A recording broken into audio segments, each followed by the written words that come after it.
क्या है, forensic audit क्या है और इसका एक फ्रेमवर्क। फोरेंसिक अकाउंटिंग से हमने क्या मीनिंग लिया?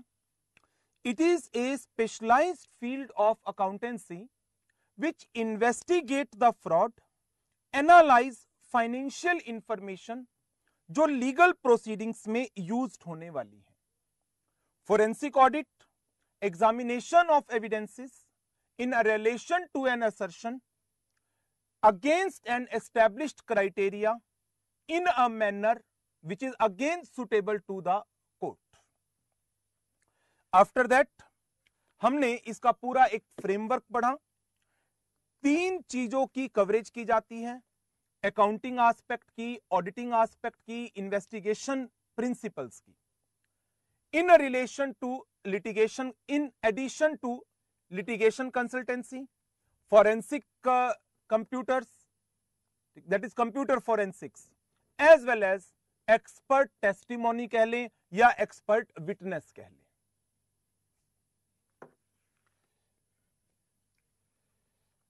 नेक्स्ट वन, ऑब्जेक्टिव क्या है इन फोरेंसिक अकाउंटिंग ऑडिट का। मैं ऑब्जेक्टिव से पहले आपको एक छोटा सा टॉपिक आपकी बेसिक नॉलेज के लिए यह करा रहा हूं। फोरेंसिक ऑडिटर, फोरेंसिक ऑडिटर कौन एंगेज करता है? Forensic auditor can be engaged in public practice. जैसे चार्टर्ड अकाउंटेंट प्रैक्टिस करते हैं तो वो अपने प्रैक्टिसिंग एरिया में फोरेंसिक ऑडिट को भी इंक्लूड कर सकते हैं। या forensic auditors can be employed by insurance companies, claim settlement के दौरान फोरेंसिक एग्जामिनेशन करा सकती है। बैंक लोन देते वक्त फोरेंसिक एग्जामिनेशन करा सकती है। Police, advocates, government agencies and other organisations. तो यहां पर फोरेंसिक ऑडिटर की वर्किंग के यूजर्स आ गए बेसिकली, कि कौन कौन से पर्सन हैं जो फोरेंसिक ऑडिटर की वर्किंग को यूज करते हैं। Banks, insurance companies, advocate, police force, government organisations. Importance क्या है फोरेंसिक ऑडिटर की? फोरेंसिक ऑडिटर अपनी अकाउंटिंग, इन्वेस्टिगेशन, ऑडिटिंग नॉलेज को यूज करके कुछ मैटर रिजॉल्व कर सकते हैं इन relation to fraud prevention, fraud detection, risk management. 3 areas के अंदर जो ये फोरेंसिक ऑडिटर होते हैं, ये इन्वेस्टिगेशन करते किन किन चीजों के ऊपर है? क्रिमिनल इन्वेस्टिगेशंस, प्रोफेशनल नेग्लिजेंस के केस, आर्बिट्रेशन की services, fraud investigation and risk control reviews, insurance claim की सेटलमेंट इंश्योरेंस कंपनीज के रेफरेंस में, डिस्प्यूट सेटलमेंट 2 पार्टीज के बीच में। ये फोरेंसिक ऑडिटर तरह तरह की सर्विसेज देता है। फोरेंसिक ऑडिटर को क्या क्या नॉलेज या उसकी क्वालिटीज की बात करें, क्या क्या चीजें होनी चाहिए? स्ट्रॉन्ग विजुअलाइजेशन, विजुअलाइज कर सके चीजों को कि ये चीजें कैसे हैपेंड हुई होंगी। Imagination power, curiosity, persistence, detail oriented, inquisitiveness, creativity, out of box thinking, discretion, rationalization, scepticism, confidence, sound professional judgement. इतने सारे, अरे क्या करवा रहे हो, इतनी सारी चीजें। देखो अब ये क्या कहना चाह रही हैं इनके थ्रू। जब मैं एक फोरेंसिक एग्जामिनेशन कर रहा हूं, हम किसी भी सस्पेक्टेड फ्रॉड के ऊपर काम कर रहे हैं। अल्टीमेटली ये मैटर पहुंचना है कोर्ट में। तो तो मुझे इस सस्पेक्टेड फ्रॉड के एविडेंसेस कलेक्ट करने हैं और उन एविडेंसेस की मुझे फर्दर इन्वेस्टिगेशन करनी है in a manner that will be suitable to the court. अच्छा, क्या आप बिना विजुअलाइज करे, बिना एक चीजों को देखे, जैसे फ्रॉड फ्रॉड फ्रॉड किसी ने फ्रॉड किया तो ठीक है ना, क्या फ्रॉड रिस्क फैक्टर हो सकते हैं? सोचना पड़ेगा। I need to imagine. मेरी ऑडिटिंग की नॉलेज मुझे बताती है, क्योंकि फोरेंसिक ऑडिटर को ऑडिटिंग की भी नॉलेज होती है, कि ऐसे 240 में ऐसे कुछ फ्रॉड रिस्क फैक्टर हुआ करते थे। बताओ क्या होते थे? Any idea? Lack of internal control, inquisitiveness होता है, स्ट्रॉन्ग क्यूरियोसिटी। वैसे तो क्यूरियोसिटी वर्ड आ ही गया, उसी का सिनोनिम है ये दोबारा से।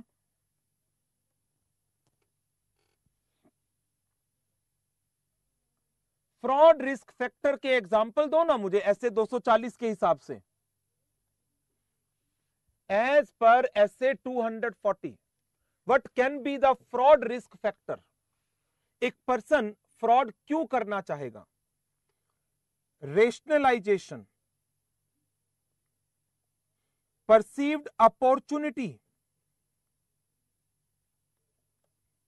Pressures from management. ध्यान है? आए याद? ऐसे 240 में फ्रॉड रिस्क फैक्टर। तो मेरी विजुअलाइजेशन मुझे लेकर जाए कि हां, एक फ्रॉड हुआ, उसके पीछे क्या क्या कारण हो सकते हैं। उन कारणों में से मुझे एक पर्टिकुलर रीजन को फाइंड आउट करना पड़ेगा कि इस पर्सन ने ये फ्रॉड किया, क्या इसकी कोई मजबूरी थी, या इसका अपना पर्सनल एट्रीब्यूट है, या इसको ऑर्गेनाइजेशन ने अपॉर्चुनिटी दी कुछ ऐसी बहुत ज्यादा अथॉरिटी देकर। तो मुझे इन चीजों को इमेजिन करना पड़ेगा, विजुअलाइज करना पड़ेगा। What might wrong that have happened, क्या गलत हुआ होगा ऑर्गेनाइजेशन के अंदर। क्यूरियोसिटी, जब तक माइंड में क्यूरियोसिटी नहीं आएगी आप इन्वेस्टिगेशन नहीं कर सकते। परसिस्टेंस मींस कॉन्टिन्यूटी, एक लिंकेज बनाना, ऐसा हुआ होगा तो उसके पीछे ये होगा, उसके पीछे ये होगा, उसके पीछे ये होगा, एक लिंकेज को एस्टैब्लिश करना। डिटेल, डिटेल में तो जाना पड़ेगा, इन्वेस्टिगेशन चल रही है एक पर्टिकुलर एरिया की। इनक्विजिटिवनेस, अगेन क्यूरियोसिटी का ही दूसरा वर्ड है। क्रिएटिविटी, नॉर्मल रूट से हट करके सोचना, आउट ऑफ बॉक्स थिंकिंग। ऐसा कई बार आ जाता है ना, खासतौर से फिल्मों में, सीरियल्स में, कि जो मेन कैरेक्टर होता है फिल्म का या सीरियल का, वो बिल्कुल अलग सोच रहा होता है बाकी सबसे। तो वही चीज यहां पर आ रही है, आउट ऑफ बॉक्स थिंकिंग, कुछ अलग सोचना कि हां इसके पीछे ये और कारण हो सकते हैं। एसीपी प्रद्युमन, धूम पिक्चर में अभिषेक बच्चन, मुजफ्फरपुर कंट्रोवर्शियल इश्यू पर बात नहीं करेंगे। डिस्क्रिशन, रेशनलाइजेशन, सोच समझ कर डिसीजन लेना। Scepticism, scepticism an attitude of questioning mind, be alert, this might happen, वो भी हो सकता है, ये भी हो सकता है। कॉन्फिडेंस, साउंड प्रोफेशनल जजमेंट होनी ही होनी चाहिए। ये तो हो गई उसकी बेसिक क्वालिटी। स्किल्स, उसको ऑडिटिंग का पता हो, ऑडिटिंग प्रोसीजर का पता हो, उसके मेथड का पता हो, उसको अकाउंटिंग आती हो, बिजनेस रिपोर्टिंग सिस्टम की भी समझ हो, उसको information technology and data analysis करना आता हो, criminology, legal framework, litigation process, procedure, थोड़ा बहुत तो आइडिया हो इन चीजों का भी। Investigative techniques, evidence gathering, evidence collection, वो तो ऑडिट में करते ही हैं हम। network of professional contacts, enforcement agencies, regulatory bodies, law, industry, peers, जो हमारी ही इंडस्ट्री के कॉरस्पॉन्डिंग पर्सन हैं। कह रहे बच्चे की जान लोगे, हां तभी तो आप फोरेंसिक ऑडिट कर पाओगे साउथेक्स। सो ये बहुत सारी चीजें हैं जो यहां पर लिखी गई हैं कि फोरेंसिक ऑडिटर कौन एंगेज करेगा, might be by insurance company. अब सोचो, इंश्योरेंस कंपनी, कई बार मूवीज में देखा है, इंश्योरेंस क्लेम लेने के लिए पर्सन बिल्डिंग्स में आग लगा देते हैं, कई बार तो डेथ सर्टिफिकेट ही बन जाता है लाइफ इंश्योरेंस पॉलिसीज के अंदर, होता है। रियल लाइफ में भी ऐसे एग्जाम्पल कई बार देखने को मिलते हैं। तो ऐसी सिचुएशन में इंश्योरेंस कंपनी में कंडक्ट दिस फोरेंसिक ऑडिट कि इस लॉस के पीछे कारण क्या है। तुम्हें फिल्मों के नाम याद आ रहे हैं? बुलंदशहर के ने रेस फिल्म में था ऐसे। तो डिफरेंट यूजर्स हैं, कहां कहां किस एरिया में वो काम कर सकते हैं, किस तरह की सर्विसेज दे सकते हैं, क्या उनके बेसिक कैरेक्टरिस्टिक्स होनी चाहिए, और टेक्निकल स्किल्स। ये पर्सनल स्किल हो गई, ये टेक्निकल स्किल्स हो गई। इन्हीं चीजों को ध्यान में रखते हुए अब जरा इस पहले टॉपिक की बात करें। पहले टॉपिक की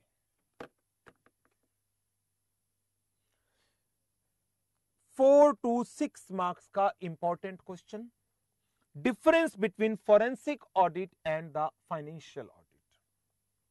फोरेंसिक ऑडिट, वही डेफिनेशन जो मैंने आपको मीनिंग में कराई, examination of evidence regarding an assertion to determine its correspondence to established criteria in a manner which is suitable to the court.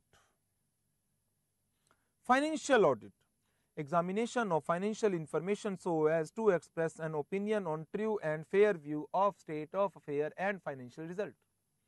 अच्छा एक चीज बताओ, ये डेफिनेशन बड़ी आसान लग रही है ना? This definition appears to be a very easy one. ये वाली डेफिनेशन, फाइनेंशियल ऑडिट क्या होती है? फाइनेंशियल इंफॉर्मेशन का examination to express an opinion on true and fair view of state of affair. और ये डेफिनेशन सोच रहे होगे क्या है ये, याद भी नहीं हो रही। जब पहली बार ये डेफिनेशन पढ़ी होगी तब ये भी मुश्किल लगी होगी, लेकिन क्योंकि इस डेफिनेशन को बार बार जगह जगह पर पढ़ते रहे तो ये याद हो चुकी है अब आपको, और ये बड़ी आसान लग रही है। तो जब आप फोरेंसिक ऑडिट की डेफिनेशन को या उसके कंसेप्ट को विजुअलाइज करने की कोशिश करोगे, this definition also appears to be a simple one. Hazratganj आदत हो गई है इसकी। अच्छा नोएडा, हाँ डेफिनेशन जब भी कोई चीज पहली बार पढ़ोगे तो मुश्किल तो लगेगी, बट देखो है क्या, examination of an evidence regarding an assertion, किस लिए? बेशक इसका कॉरेस्पॉन्डेंस हटा दो, against an established criteria, against an established criteria in a manner suitable to the court. तो अब बताओ, थोड़ी आसान लगी? Examination of evidence regarding an assertion against established criteria in a manner suitable to court.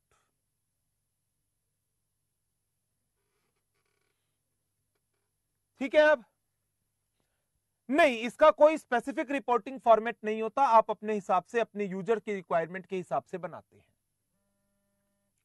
Objective बताएं, forensic audit का objective to determine क्या fraud हुआ, फाइनेंशियल ऑडिट का objective to express an opinion on true and fair view. Clear है? Second point बताओ जरा, ये याद करके जाने हैं आज टॉपिक। ऑब्जेक्टिव क्लियर हो गया होगा ये तो मुझे लगता है। तीसरा है फ्रीक्वेंसी। फोरेंसिक ऑडिट का कोई फिक्स पीरियड होता है क्या? हर 6 महीने में करानी है, 1 साल में करानी है ना, कोई पीरियड नहीं होता। But financial audit generally carried out for a financial year. इसकी technique investigative and substantive detailed होती है। फाइनेंशियल रिस्क बेस्ड अप्रोच पर काम करता है with the help of compliance and substantive procedure. Extent forensic audit in depth checking करेगा, financial audit test checking करेगा। Test checking verification of asset and liabilities, कौन सी? सारे ना, सस्पेक्टेड और सेलेक्टेड आइटम जहां पर मिस एप्रोप्रिएशन सस्पेक्टेड है। लेकिन फाइनेंशियल ऑडिट में all assets and liabilities are verified with the help of audit procedure या मैनेजमेंट रिप्रेजेंटेशन। ठीक है,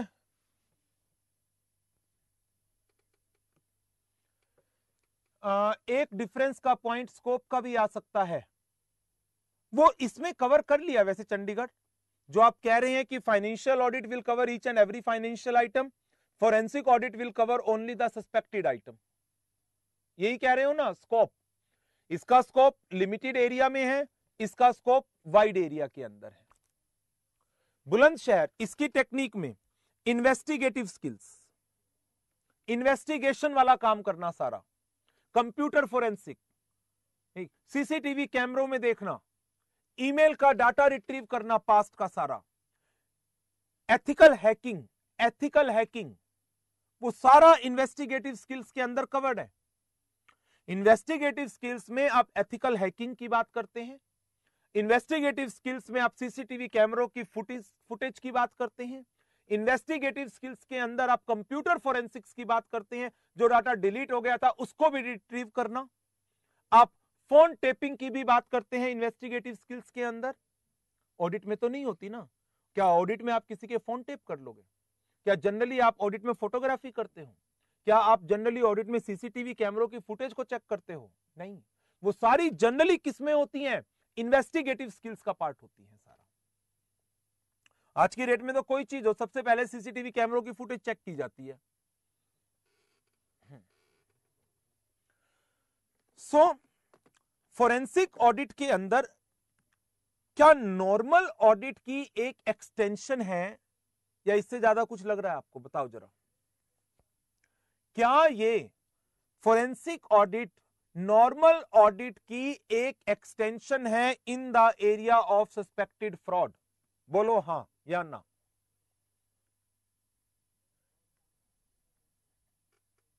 यस इट इज।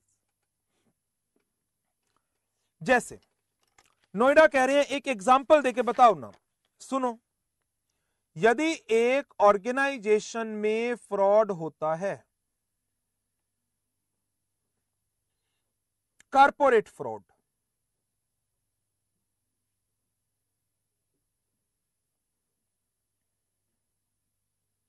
क्या इसकी फोरेंसिक ऑडिट कराई जा सकती है? बिल्कुल कराई जा सकती है।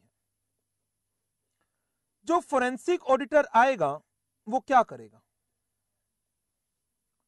जो फोरेंसिक ऑडिटर आएगा वो क्या करेगा? Corporate frauds. मैनेजरियल स्ट्रक्चर क्या था? मैनेजरियल स्ट्रक्चर की अथॉरिटीज क्या थी? उन सारी चीजों को चेक करेगा। फ्रॉड रिस्क के फैक्टर क्या थे उनको चेक करेगा। ये पर्सन जिस पर उसको डाउट अराइज हो रहा है, 1 डायरेक्टर, 2 डायरेक्टर, 3 डायरेक्टर, ये किस किस कंपनी में और डायरेक्टर हैं? क्या इन कंपनीज के अंदर भी कोई फ्रॉड हो रहा है? क्या इन कंपनीज के ऑडिटर की रिपोर्ट में कोई फाइनेंशियल इरेगुलरिटीज हैं? इन डायरेक्टर्स की क्या अपनी कुछ पर्सनल नीड्स थी जो पूरी नहीं हो पा रही हैं? इनके कुछ अपनी पर्सनल ऑब्लिगेशंस हैं? क्या इन्होंने किसी लोन का डिफॉल्ट किया है जो इन्होंने अपनी पर्सनल प्रॉपर्टीज के ऊपर ले रखा है? क्या यहां से उसको एक बेस बनाना पड़ेगा या नहीं कि इस पर्सन के पास रीजन था फ्रॉड करने का? पहले तो यही चीज एस्टैब्लिश करनी पड़ेगी whether the person has a reason to commit fraud.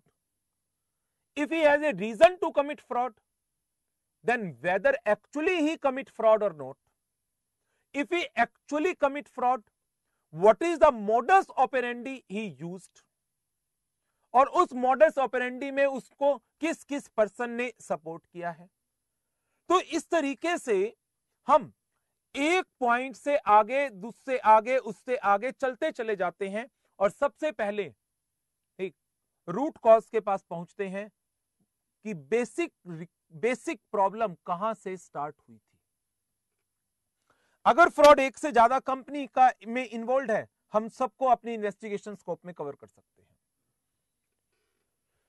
Fraud identification is done in financial audit and it's investigation by forensic audit. बिल्कुल, इवन ऐसा नहीं है कि फ्रॉड आइडेंटिफिकेशन फोरेंसिक ऑडिट में नहीं आ सकती, फ्रॉड की आइडेंटिफिकेशन भी आ सकती है फोरेंसिक ऑडिट के अंदर Chandigarh.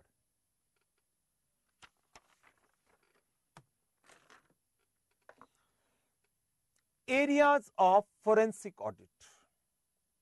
Generally forensic auditor 4 main area में काम कर सकता है। यह दूसरा क्वेश्चन है जो आपको याद करना है। L1 वेरी इंपॉर्टेंट क्वेश्चन, यह सबसे इंपॉर्टेंट लगता है मुझे। टॉपिक टेक्निकल है, बट इनिशियल स्टेज में मुझे नहीं लगता टेक्निकल क्वेश्चन डालेंगे। इनिशियल स्टेज में तो सिंपल सा क्वेश्चन डालना चाहिए उनको एग्जाम में। तो ये सबसे बेसिक क्वेश्चन मुझे लगता है जो एग्जाम में पूछा जाना चाहिए। दूसरा टॉपिक जो आपको याद रखना है, areas of forensic audit. Forensic auditor is generally involve in below mention area. 4 area हैं: फ्रॉड की डिटेक्शन, फ्रॉड की prevention, computer forensics and expert testimony. Expert testimony देखिए क्या क्या कहता है। Fraud detection, it comprise of investigating and analyzing financial evidences, detecting financial fraud, tracing misappropriation of funds. Now, जब forensic auditor को आपने एंगेज किया, उसको फाइंड आउट करना है किन किन एरियाज में फ्रॉड हुआ। इसके लिए क्या करेगा वो?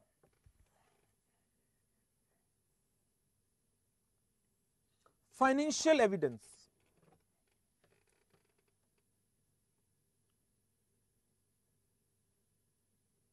जीपी रेशो में सडन फॉल आ गया, जीपी रेशो में सडन फॉल,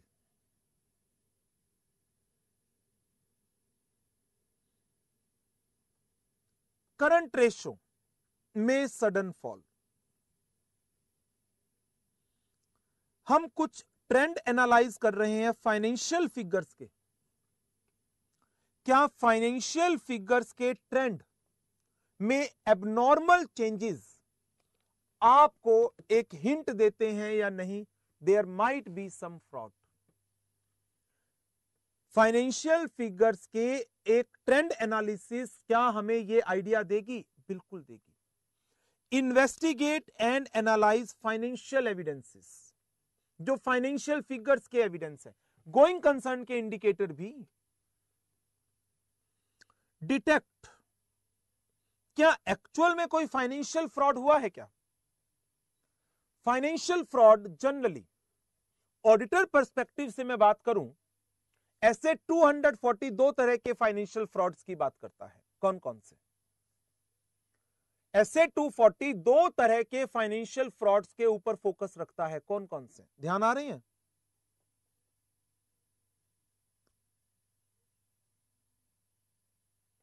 किसी का जवाब नहीं आया?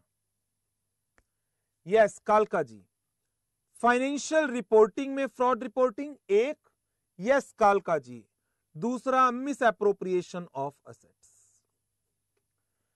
तो क्या फाइनेंशियल स्टेटमेंट में कुछ गलत इंफॉर्मेशन देने की कोशिश की गई है या किसी असेट का मिस एप्रोप्रिएशन किया गया है?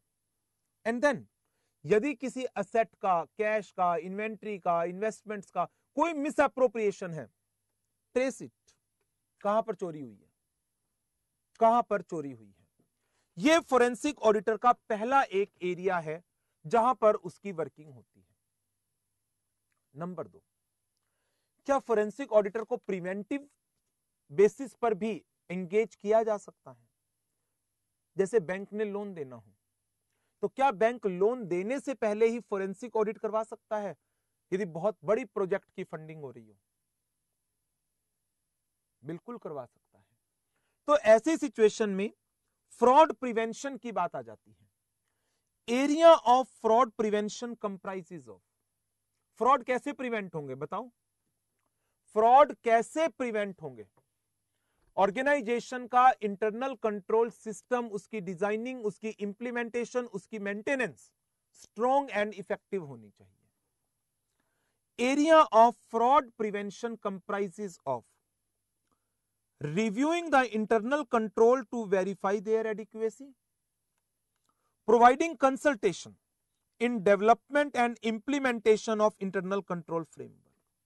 यदि internal control framework में कुछ कमियां हैं, we may provide them the consultation how they can improve them.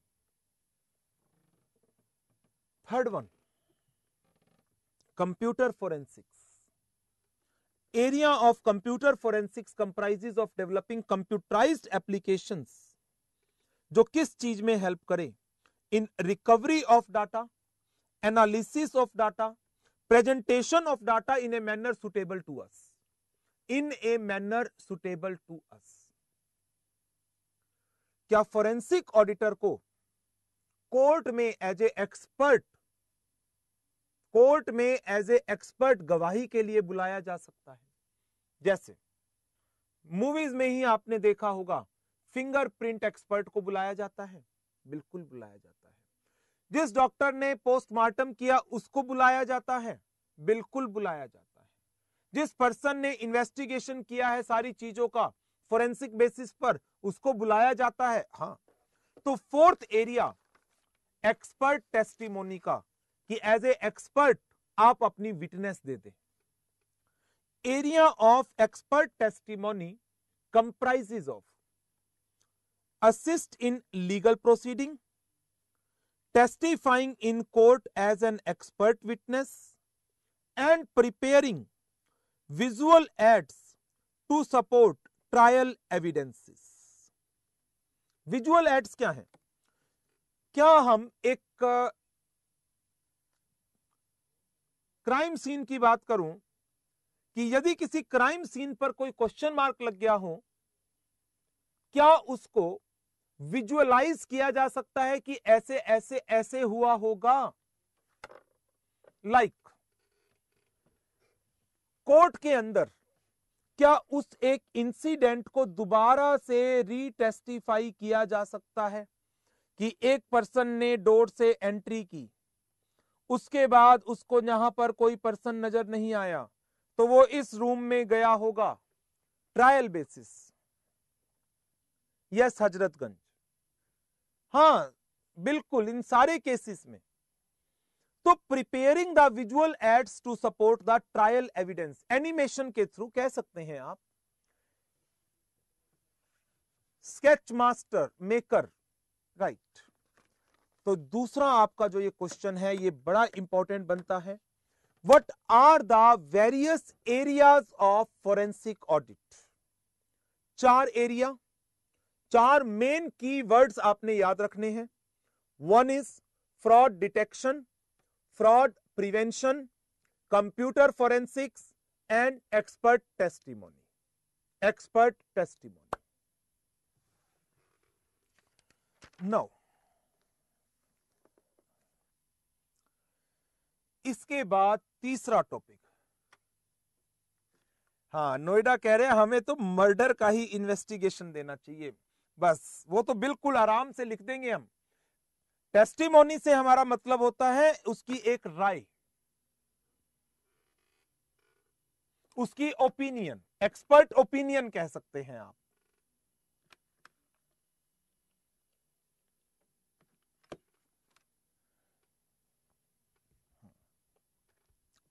Process of forensic audit, जैसे हमारी नॉर्मल ऑडिट होती है वैसे ही ये ऑडिट होगी। नंबर 1, एक इनिशियलाइजेशन होगा, फिर उस ऑडिट की प्लानिंग होगी, फिर उस प्लान के हिसाब से परफॉर्म किया जाएगा, एविडेंसेस को कलेक्ट किया जाएगा, जो एविडेंस कलेक्ट किए गए हैं उनको एनालाइज किया जाएगा और उस एनालिसिस के बेस पर we draft a report and then final legal proceedings. बहुत सिंपल सा टॉपिक है। अब आप देखेंगे इसमें कि it is just like a extension of financial audit. Financial audit की एक एक्सटेंशन है, उससे ज्यादा कुछ भी नहीं है ये। In case of suspected fraud, meeting with the client and accepting the engagement. In order to understand the important fact, players, issues, investigator must meet the client. It is to be considered initially whether his firm has the necessary skill and experience to accept the work. क्या हमारे पास competency है इस particular work को perform करने की? क्या हमारे team members are experienced one to perform this work? Number 2, in order to achieve objectivity, conflict of interest check should be carried out as soon as the relevant parties are established. ये basically audit में क्या कहलाता है? ये वाला point basically audit में क्या कहलाता है, बताना जरा।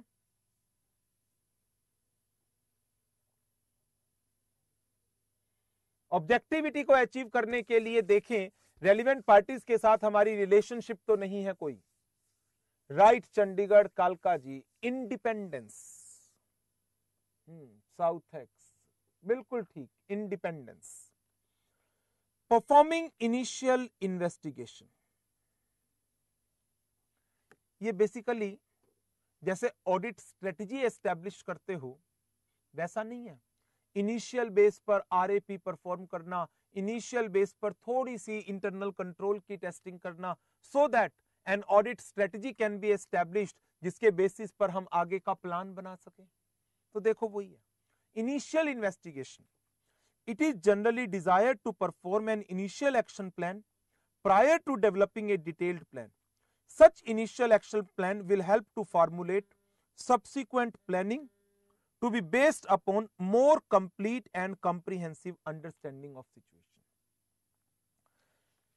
बताओ जरा, इन 3 पॉइंट में क्या हम बेसिकली ऑडिट वाले प्रोसीजर्स की ही तरह से काम कर रहे हैं? क्लाइंट से मिलना और देखना क्या हम में वो कंपिटेंसी है कि हम इस वर्क को कर सकें, अपनी इंडिपेंडेंस को इंश्योर करना, क्या हम इंडिपेंडेंटली इस काम को कर पाएंगे, कोई रिलेशनशिप ऐसी तो नहीं है जो हमारी ऑब्जेक्टिविटी को थ्रेट करती हो, and then perform the initial investigation. Just किस लिए? कि आप अपने एक डिटेल्ड प्लान को आगे जाकर के फॉर्मुलेट कर सकें। This is basically obtaining an understanding about the environment जिसके अंदर हमें परफॉर्म करना है। ठीक, जब मैंने ये बेसिक वर्किंग कर ली तो अब आ गया मेरा दूसरा स्टेप। दूसरा स्टेप मेरा क्या आ गया? Planning the audit. Now plan the audit. This is to be developed based on the meeting with the client and carried out the initial investigation scanner on the subjects to be investigated. तो जो आपने initial investigation की थी उसके base पर client के साथ जो आपने इनिशियल मीटिंग की थी उसके बेस पर आप अपना प्लान डेवलप करें।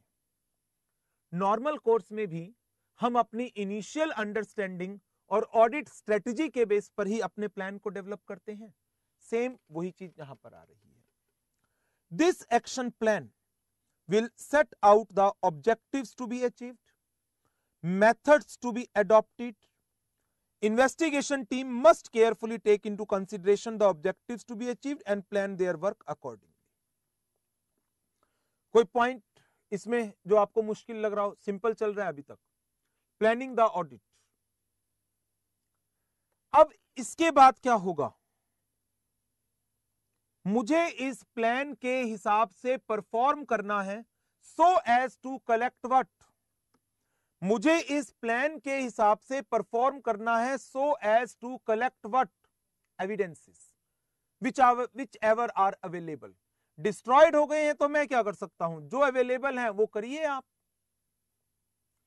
It involves obtaining relevant document, economic information, tracing different assets, tracing the person, unaccounted records, meeting with experts, statutory auditor, internal auditor, and the evidence should be sufficient to ultimately identify and prove the fraudster, जिसने fraud किया, and the mechanism adopted for such fraud, इस fraud को करने के लिए क्या mechanism हुआ था।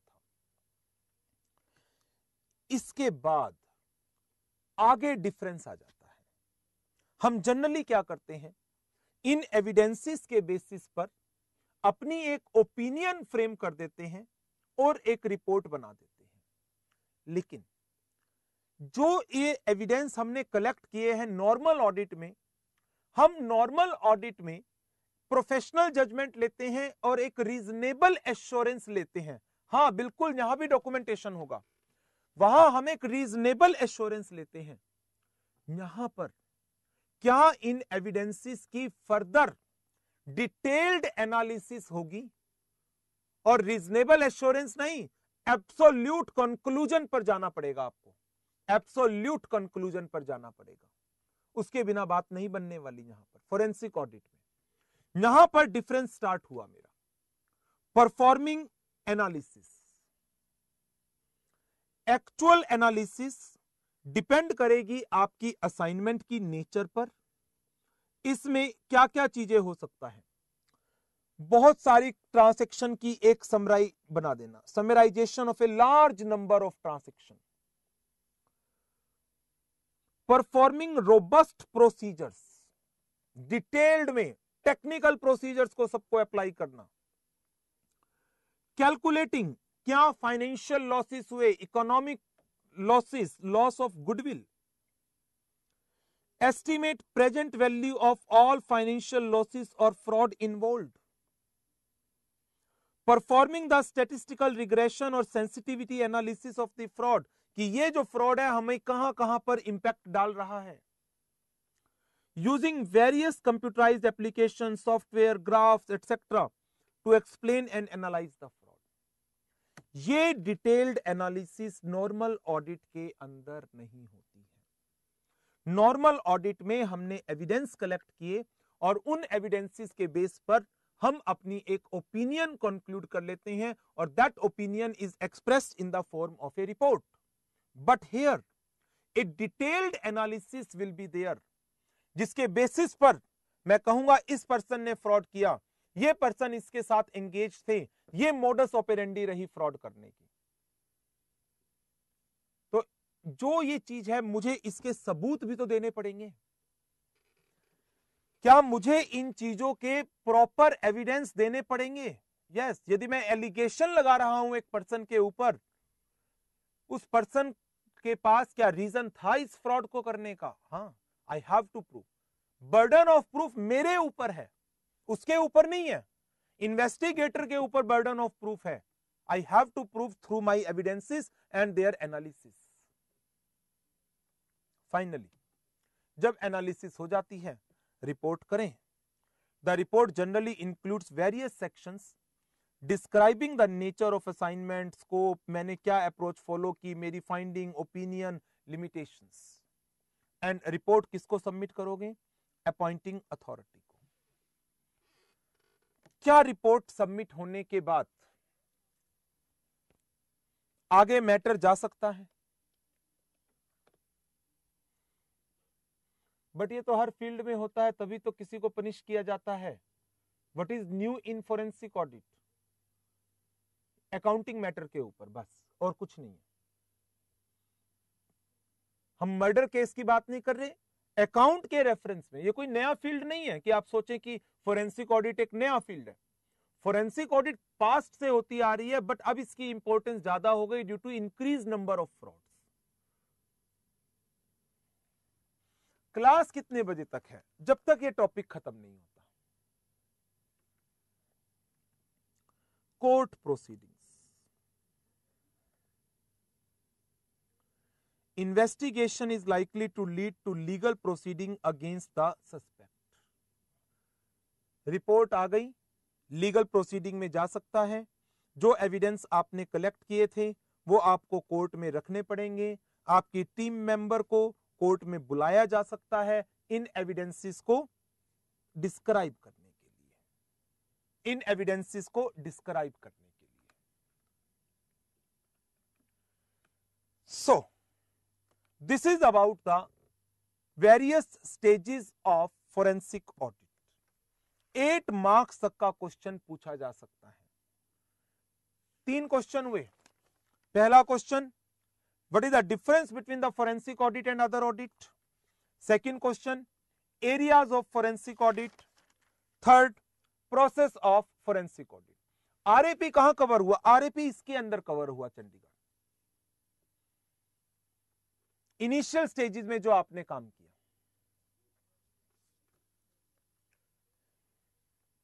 कालका जी, since case may not be finished in court, when is fees received for forensic audit? Reporting के साथ, रिपोर्टिंग के साथ फीस रिसीव हो जाएगी। दूसरा हमारे पास टॉपिक है, फोर्थ लास्ट टॉपिक, लास्ट तो नहीं, एक और है इसके बाद important, techniques of forensic audit. Benchmarking, benchmarking, benchmarking क्या है? एक स्टैंडर्ड जिसके अगेंस्ट आप दूसरी चीज को चेक कर सकते हो। टारगेट्स, क्राइटेरिया जिसके अगेंस्ट आप अपने एक्चुअल को चेक करते हैं। रोहतक बस मुझे लगता है 10 से 15 मिनट लगेंगे। Comparing one financial period with another, performance of one cost centre business unit with another, overall business performance with the standards defined. Analytical tool, trend analysis, ratio analysis, इनको यूज किया जा सकता है एबनॉर्मल ट्रेंड और changes को find out करने के लिए।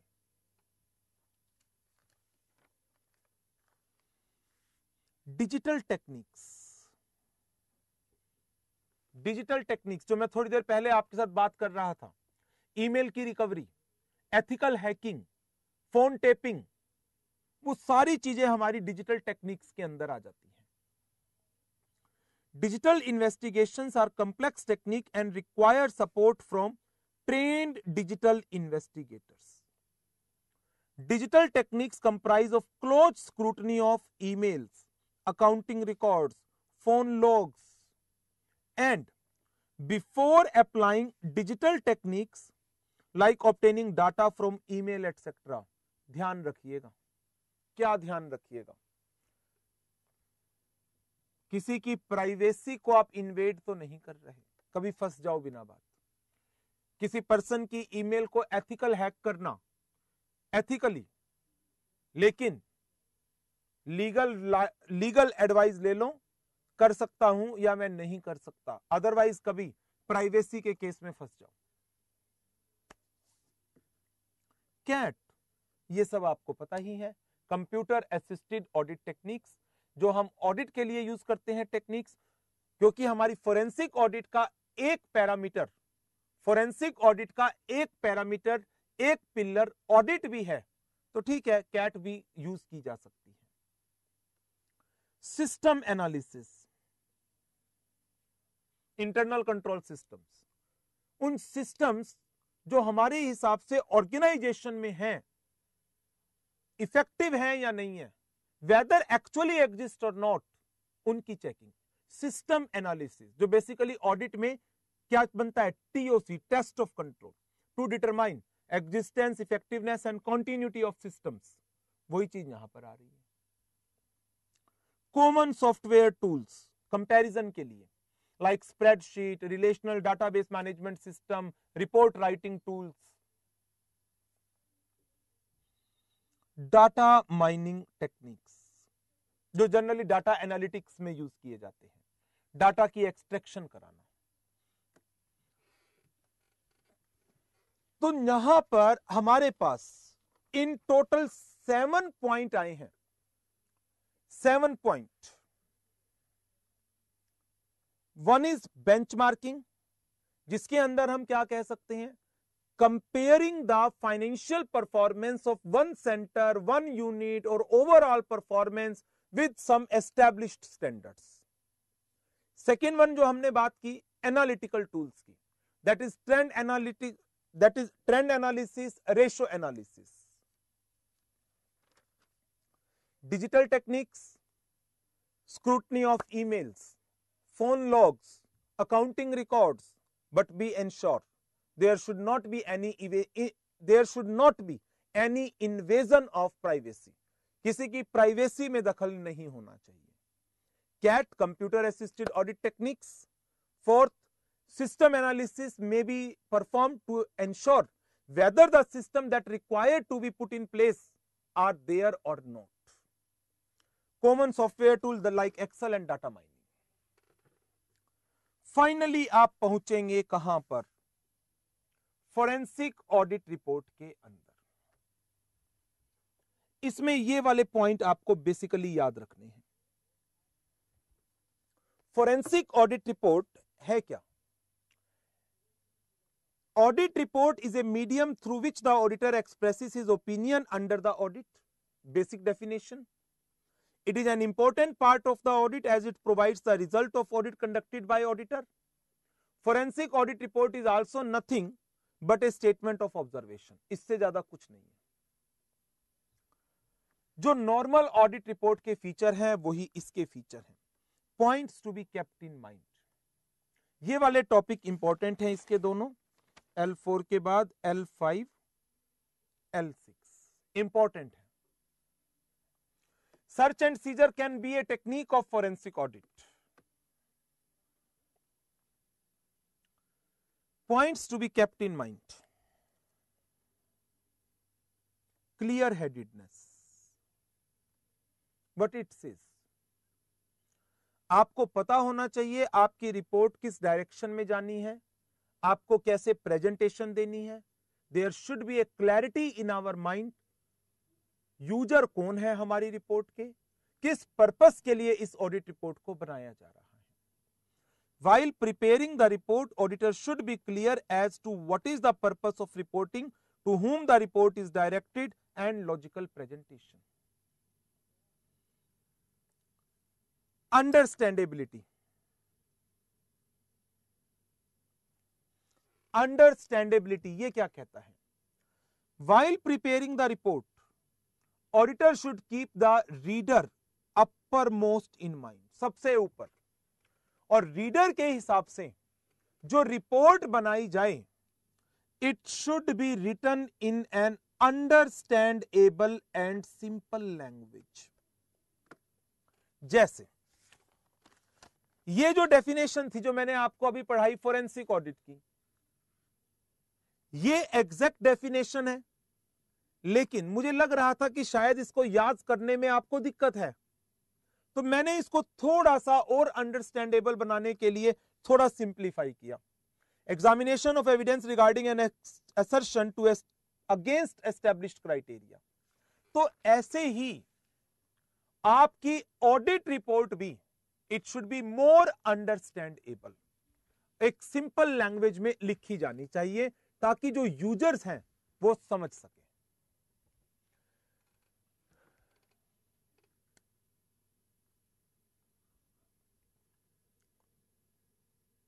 Unbiased approach,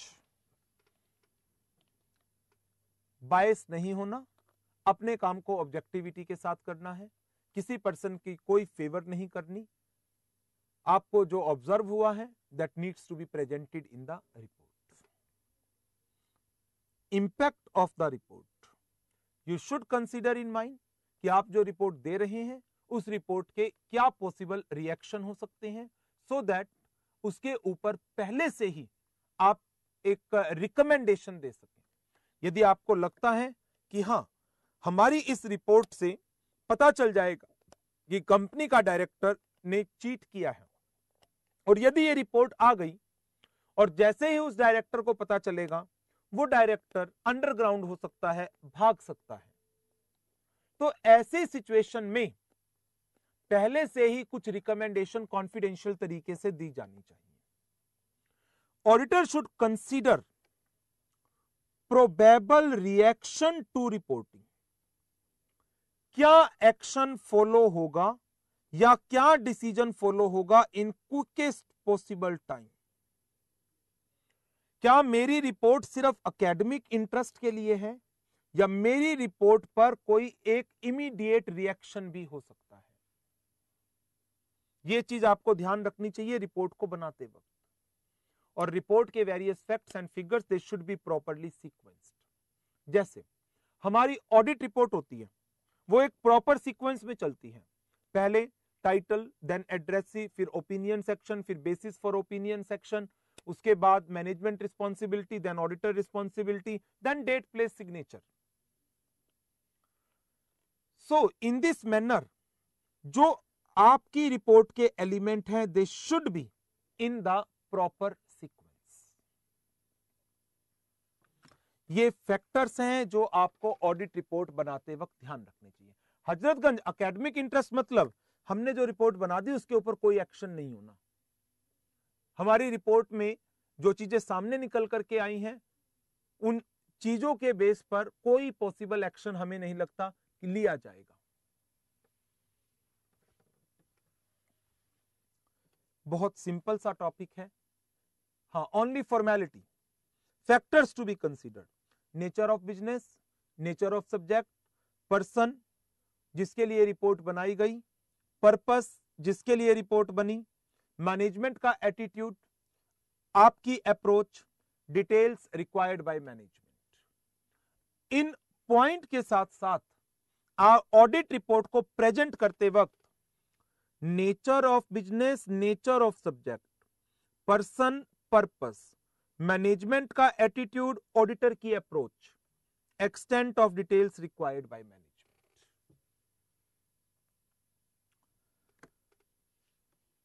This is about forensic audit report, points to be covered and factors to be considered. If there is non-cooperation by the management, then आपकी लिमिटेशन आ गई, आप बीच में से विड्रॉ कर लीजिए। क्या कर सकते हैं आप? हाँ, रिपोर्टिंग फॉर्मेट डाल सकते हैं चंडीगढ़ डिफरेंस में। रिपोर्टिंग फॉर्मेट का डिफरेंस डाल सकते हैं कि फाइनेंशियल ऑडिट का एक स्टैंडर्ड फॉर्मेट है, फोरेंसिक ऑडिट का कोई स्टैंडर्ड फॉर्मेट नहीं होता, बट एक फॉर्मेट सुजेस्टिव फॉर्मेट है। कंटेंट ऑफ रिपोर्ट में very depending on the situation, nature and extent of fraud, इररेगुलरिटीज involve. एक जनरल फॉर्मेट गिवन है, इसको आप एक बार रीड कर लें। Title of the report, executive summary, background of the engagement कि आपको क्यों एंगेज किया गया, कोई फ्रॉड सस्पेक्टेड हुआ था, इस ऑब्जेक्टिव को पूरा करने के लिए किया गया, आपसे ये एक्सपेक्ट किया जा रहा है, इस अप्रोच के बेस पर आपने किन किन रिस्क को एनालाइज किया,